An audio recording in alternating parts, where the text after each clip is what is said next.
अस्सलाम वालेकुम नाजरीन, आज हम आपको मटन पाई बनाना सिखाएंगे और ये बनाना बहुत ही सिंपल और इजी है। तो इसके लिए सबसे पहले हमने 4 पाई लिए हैं और ये झुलसे हुए हैं। उसके बाद हमारे पास 3 to 4 मीडियम ऑनियंस है, उनको हमने स्लाइस कर लिया है। हमारे पास 1 होल गार्लिक है।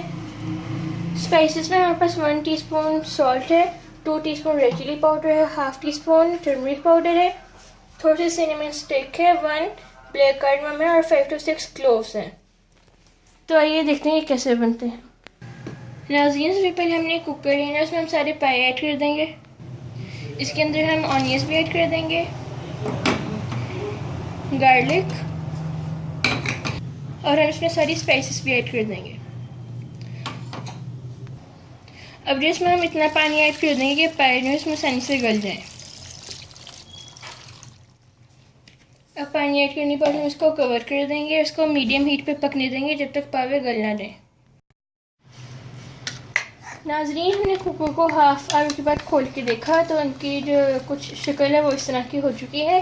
और अभी जो है मैंने मज़ीद 20 से 25 मिनट के लिए प्रेशर दे देंगे ताकि ये अच्छी तरह से गल जाए, और फिर हम आपको बाद में दिखाएंगे कि हमने आगे क्या करना है। नाजरीन, हमने इसको मज़ीद आधे घंटे बाद खोला था और पाई जो है अच्छी तरह से गल चुके हैं। अब जो है इसमें हम एक मीडियम साइज का ऑनियन लेंगे, उसका बुगाड़ लगाएंगे, इसको हम अच्छी तरह से गोल्डन ब्राउन कर लेंगे और फिर ये जो है इसमें पाव में शामिल कर देंगे। नाजरीन, इसके आप देखते हैं हमने प्याज का बुगाड़ इसमें शामिल कर दिया। अब इसको जो हम अच्छी तरह से भून लेंगे। पाव में भी बहुत अच्छा जायका बनता है और हम इसको भूनते भूनते इसमें हाफ टी स्पून गरम मसाला पाउडर भी ऐड कर देंगे।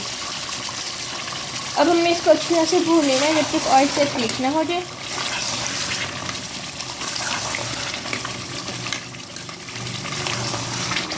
इसके आप देखते हैं पाई अच्छे से भून चुके हैं और अब जो आप जितना इसमें शोरबा रखना चाहिए उस हिसाब से आपने इसमें वाटर ऐड कर देना है।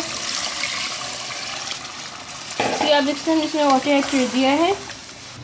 नाज़रीन, पानी ऐड करने के बाद हम उसको 10 से 15 मिनट के लिए पकने के लिए रख देंगे, जितना आपने शोरबा गाढ़ा या पतला रखना हो उस हिसाब से।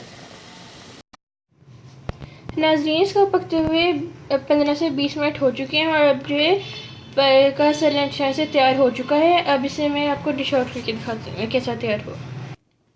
नाज़रीन, से आप देखते हैं पाई का सलन तैयार हो गया है और ये बहुत ही मज़े का तैयार हुआ है। आप इसे जो है नान या खमीरी रोटी के साथ खा सकते हैं, बहुत ही मज़े का लगता है।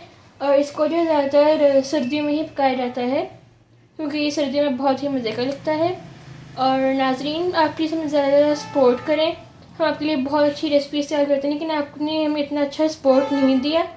तो मैं उम्मीद करता हूँ कि आप हमारे चैनल को ज़्यादा सब्सक्राइब करेंगे और हमारे वीडियोस को लाइक भी करें और शेयर भी करें फ्रेंड्स और फ्रेंड के साथ। और इसी के साथ अल्लाह हाफिज़।